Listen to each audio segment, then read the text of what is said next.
इस वीडियो में हम लोग सुमित्रानंदन पंत द्वारा रचित मानव शीर्षक कविता की चर्चा करेंगे।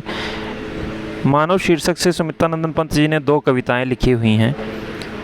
एक कविता युगांत काव्य संग्रह में संकलित है और एक कविता गुंजन काव्य संग्रह में संकलित है। दोनों कविताओं में पर्याप्त अंतर है। गुंजन काव्य संग्रह में संकलित मानव शीर्षक कविता में सुमित्रानंदन पंत एक दार्शनिक हो गए हैं, है ना, दर्शन की बात करते हैं मनुष्य के। और युगांत, चूँकि हमने देखा कि युगांत जो काव्य संग्रह है वो उनका, जब वो जन की बातें करने लगते हैं, यथार्थ की बातें करने लगते हैं, तब का काव्य संग्रह है। तो उसमें मनुष्य के स्थूल रूप का चित्रण है, मनुष्य की विभिन्न अंगों के बारे में बताया गया है।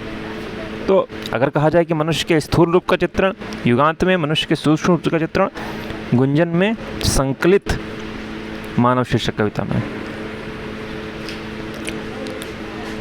दोनों ही वीडियो चैनल पर हैं। तुम मेरे मन के मानव, मेरे गानों के गाने, मेरे मानस के स्पंदन प्राणों के चिर पहचाने।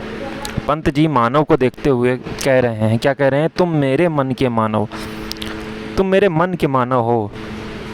और यानी कि मेरे मन में कोई अगर बसा हुआ है, किसी की छवि बसी हुई है, तो वो तुम्हारी ही छवि बसी हुई है। और मेरे गानों के गाने, यानी कि मेरी ध्वनियों में जो ध्वनि निस्सृत हो रही है, मेरे स्वरों में जो ध्वनि निस्सृत हो रही है, उसमें तुम्हारे ही बोल छिपे हुए हैं। मेरे मानस के ये स्पंदन, जो मेरे मन में कंपन हो रहा है, स्पंदन हो रहा है, वो जो स्पंदन हो रहा है, उस स्पंदन में तुम ही समाहित हो, यानी कि तुम ही दिखाई देते हो, तुम ही अनुभव होते हो, प्रतीत होते हो, प्राणों के चिर पहचाने। और तुम्हें तो मेरा प्राण, यानी कि मेरी आत्मा कई वर्षों से, कई सदियों से जानती है। तो सुमित्रानंदन पंत जी क्या कह रहे हैं कि तुम मेरे मन के मानव हो और मेरे गानों के गाने हो, यानी कि मेरे स्वरों में, मेरे संगीत में, मेरी ध्वनियों में तुम्हारा ही रूप समाहित है, तुम्हारी ही धुन समाहित है। तुम मेरे मन के अंदर जो हृदय मेरा कंपित हो रहा है, उस कंपित होते हुए हृदय में भी तुम्हारी वजह से ही कंपन हो रहा है। और तुम मेरे प्राणों के जाने पहचाने से लगते हो, है ना। ऐसा वो गाना नहीं है, तेरा मुझसे है पहले का नाता कोई, यूं ही नहीं दिल लुभाता कोई। तो पंत जी भी मानव को देखकर कुछ उसी प्रकार की भावना रखते हैं। मेरे विमुग्ध नयनों की तुम कांत कनी हो उज्ज्वल, सुख के इस्मत की मृदु रेखा, करुणा के आंसू कोमल। मेरे विमुग्ध नयनों की, अब विमुग्ध किसको कहते हैं? विमुग्ध कहते हैं कि जो मोहित हो, है ना। विमुग्धा नायिका हम लोग रीत काल में पढ़ते हैं। वो नायक पर मोहित हो चुकी है, अपना वो कुछ नायक जो भी कह देता है वो करने को तत्पर है, तैयार है। कांत कनी, कांत कहते हैं सुंदर को, और कनी हीरे का छोटा टुकड़ा, और उज्जवल यानी कि सफ़ेद, धवल, चमक के साथ। जिस प्रकार हीरे के छोटे टुकड़े में सुंदरता होती है, चमक होती है, और वो चमक की तुलना किससे करें? विमुग्ध नयनों की, यानी कि नेत्रों में जो सम्मोहन है, वो सम्मोहन तुम्हारा ही है। और जो नेत्रों की चमक है, वो नेत्रों की चमक एक छोटे हीरे के टुकड़े के समान कैसी धवल है। उन आँखों में तुम ही समाहित हो, यानी कि तुम मेरी आँखों में बसे हुए हो। और सुख के स्मृत की मृदु रेखा, स्मृत कहते हैं मुस्कान को, स्मित होता है, ठीक है ना, स्मित।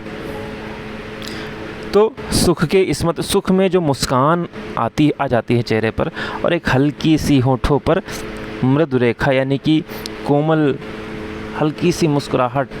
जब सुख में होते हैं, धीरे धीरे मंद मंद जो मुस्कुराते रहते हैं, उस मंद मंद मुस्काने में भी तुम ही समाहित हो, यानी कि तुम्हारे ही वजह से ही ये मुस्कुराहट है। और करुणा के आंसू कोमल, और कभी यदि कभी हम दुख में होते हैं तो उससे हमारे जो अश्रु बहते हैं, कोमल कोमल अश्रु, तो विलाप करते हुए अश्रुओं में भी तुम ही मुझे दिखाई देते हो, तुम ही प्रतीत होते हो।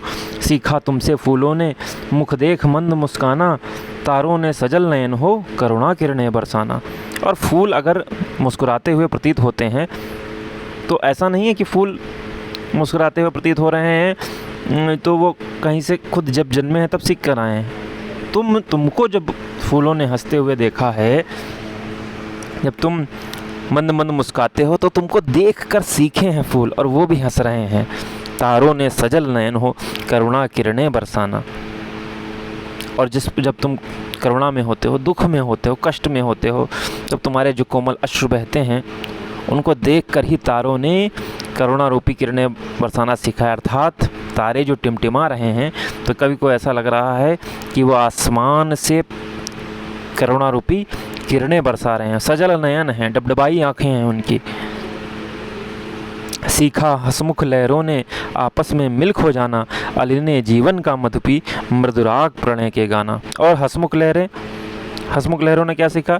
लहरें भाई क्या होती हैं? लहरें आपस में उठती हैं और आपस में एक दूसरे से मिल जाती हैं, खो जाती हैं। मनुष्य भी जब हंसता है, जब प्रसन्न होता है, तब क्या होता है? अपने सुख को बांटता है ना, आपस में गले मिलकर हंसी ठिठोली करता है और भूल जाता है दुनिया। जब हम यार दोस्तों के साथ होते हैं तो हमारे आसपास की दुनिया में हमारे जितने भी दुख कष्ट होते हैं उनको एक पल के लिए ऐसा लगता है कि सारे के सारे विस्मृत कर दिया। तो हंसमुख लहरें हैं, जो लहरें हमको हंसती हुई दिखाई देती हैं, वो भी आपस में मनुष्यों की तरह गले मिलकर अपने दुख को विस्मृत कर एकाकार रूप हो जाती हैं। और भंवरे गुंजन करते हुए दिखाई देते हैं। अली ने जीवन का मधु पी मृदुराग प्रणय के गाना। अली जो पुष्प से मधुरस का पान करता है और मधुरस का पान करते हुए वो क्या करता है? गुंजन करता है ना, गुंजार करता है। तो ऐसा लगता है कि वो प्रेम के मीठे मीठे राग हैं, प्रेम के मीठे मीठे गाने गा रहा हो। जैसे तुम क्या करते हो? मनुष्य क्या करता है? जीवन के रस को आनंद लेते। जब मनुष्य देखिए कि कभी आनंदमय होता है तो उसके मन से स्वाभाविक रूप से गाने निकलने लगते हैं। आपने देखा होगा कभी जब खुशी के पल होते हैं, जब हम प्रसन्न होते हैं, जब हमारे अंदर कह लीजिए प्रसन्नता की हिलोरें हो रही होती हैं तो जो गाने हैं अपने यहाँ निकलने लगते हैं। तो जो भौरे गुंजन कर रहे हैं उस पुष्प के चारों ओर, तो ऐसा लग रहा है कि वो प्रेम के मधुर मधुर राग गा रहे हैं, मधुराग प्रणय के गाना। पृथ्वी की प्रिय तारावली, जग के वसंत के वैभव, तुम सहज सत्य सुंदर हो, चिर आदि और चिर अनुभव। तारावली, तारों का समूह, जग के वसंत के वैभव, वैभव कहते हैं ऐश्वर्य सुख संपत्ति संपदा धन धान्य संपन्न। वसंत यानी कि जब वसंत ऋतु आता है तो वसंत क्या होता है? जिस फूलों में, जिन पेड़ों में कभी फूल नहीं आए होते हैं 12 मास में, वसंत में उसमें फूल दिखाई देते हैं, पत्तियां हरी भरी हो जाती हैं। तो तुम पृथ्वी की पसंदीदा तारों की पंक्ति हो और जग के वसंत का वैभव, यानी कि दुनिया में जो वसंत आता है और वसंत जितना सौंदर्य संपदा ऐश्वर्य लाता है वो भी तुम ही हो। तुम सहज सत्य हो, यानी कि तुम झूठा दिखलावा नहीं हो, एकदम सत्यम शिवम सुंदरम वाला रूप हो और सुंदर हो। चिर आदि और चिर अनुभव, चिर आदि यानी कि जब प्राचीन काल में कोई नहीं था उस समय में तो सबसे पहले तुम ही थे। और चिर अभिनव, अभिनव यानी कि जो एकदम नया हो, और तुम वर्तमान समय में भी एकदम नए हो, क्योंकि मनुष्य क्या करता रहता है? अपने आप को अपडेट करता रहता है ना, नई नई तकनीकों से खुद को अपडेट करता रहता है। सबसे आगे वही है, पशु पक्षी जानवर तो कई पीछे हैं, सब उसी से सीखते हैं। तो चिर आदि और चिर अभिनव, मेरे मन के मधुबन में सुखमा से शिशु मुस्काओ, नव नव सांसों का सौरभ, नव मुख का सुख बरसाओ। अब पंत जी यहाँ पे थोड़ा दार्शनिक हो गए हैं, पूरी कविता में ही दार्शनिक हैं, लेकिन पहले शुरुआत में बता रहे हैं कि मनुष्य को देख देख कर क्या क्या चीज़ें घटित हो रही हैं। तो मेरे मन के मधुवन में, मधुवन यानी कि मधुवन को तो वैसे कहा जाता है कि जो मथुरा के किनारे जो कालिंदी नदी का किनारा है उसके पास में एक जंगल था, उस वन में कृष्ण गोपियों से मिलते जुलते हैं। तो तात्पर्य ये है कि मन के बागीचे में, तो कह रहे हैं कि मेरे मन के मधुवन में, मेरे मन के बागीचे में सुखमा से, सुख से, ऐश्वर्य से, प्रसन्नता से, हे शिशु, मानव को शिशु का रूप दिए हैं कि बड़ी प्रसन्नता से हे शिशु मुस्कुराओ, आनंद में रहो मेरे मन के मधुवन में। नव नव सांसों का सौरभ, नई नई सांसों की सुगंध, यानी कि मनुष्य जब सांसें लेता है तब क्या उससे हो रहा है कि एक नया जन्म है उसकी हर एक सांस में। बड़ी गंभीर बात है कि नव नव सांसों का सौरभ, हर एक सांस में एक अलग अलग प्रकार का सौरभ है, सुगंध है, एक नया प्रकार का जन्म है। और नव मुख का सुख बरसा, और नए नए मुख का सुख क्या हो, मेरे ऊपर बरसाओ। दूसरा, हम अगर इसकी गहन दृष्टि डालें, सूक्ष्म दृष्टि डालें, तो तात्पर्य ये भी है कि मनुष्य जो है लगातार किसमें है, मानव का मानव पर प्रत्यय। लिखते हैं अपने युगांत कविता में, युगांत काव्य संग्रह में जो मानव शीर्षक से कविता संकलित है, उसमें क्या लिखते हैं, मानव का मानव पर प्रत्यय, यानी कि मानव मानव से मिलकर एक नए क्या करेगा, वंश वृद्धि करेगा, ठीक, और नए मानव जन्म लेंगे, यानी कि हमारी पीढ़ी आगे बढ़ेगी। तो उससे भी जोड़ कर देख सकते हैं कि नई नई सांसों का जो सुगंध है, यानी कि जो नए नवजात शिशु हैं, और नव मुख का सुख बरसाओ, नए मुख के सुख को देखकर मनुष्य क्या होता है, आनंदित होता है, प्रसन्नित होता है।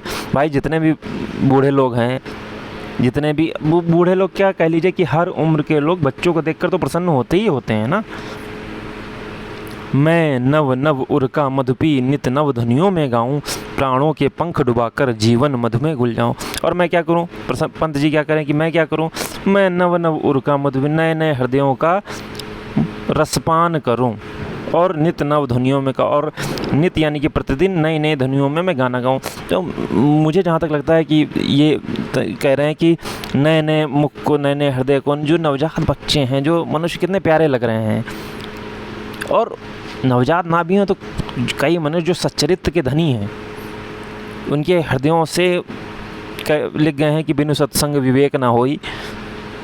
तो कहने का तात्पर्य यह है कि नए नए हृदयों से जब मिलूं, उनके रस का, उनकी ऊर्जाओं का मैं रसपान करूं, और रोज़ प्रत्येक दिन क्या है, नई नई ध्वनियों में मैं गाना गाऊं, और प्राणों के पंख डुबाकर जीवन मधु में घुल जाऊं, और प्राण रूपी पंख बनाकर मैं जीवन रूपी मधु में घुल जाऊं, उसी में डूब जाऊं। यानी कि पंत देखिए क्या चाहते हैं, पंत चाहते हैं कि इस जीवन में ही, इस संसार में ही वो क्या करते हैं, वो प्रसन्नता को खोजना चाहते हैं।